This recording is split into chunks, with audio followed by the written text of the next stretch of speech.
Yalnızca bir kırıntıydın içime düştüğünde, vakitsiz anda. Bilmediğim bir neden beni alıp götürdüğünde o yerlere, keder ve bu dalalıktan başka yaşamın anlamı var mıydı? Var mıydı? Keder ve bu dalalıktan başka yaşamın anlamı var mıydı?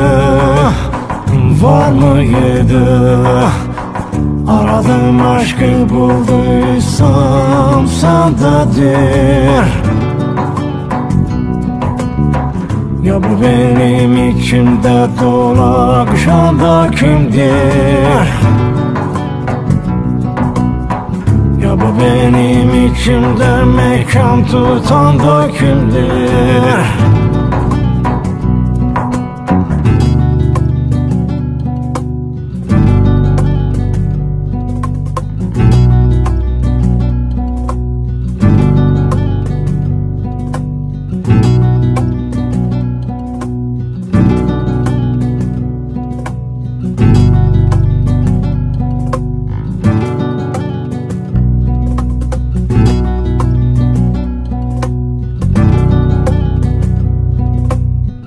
Adem evvelinden beri bir yanımız noksandır.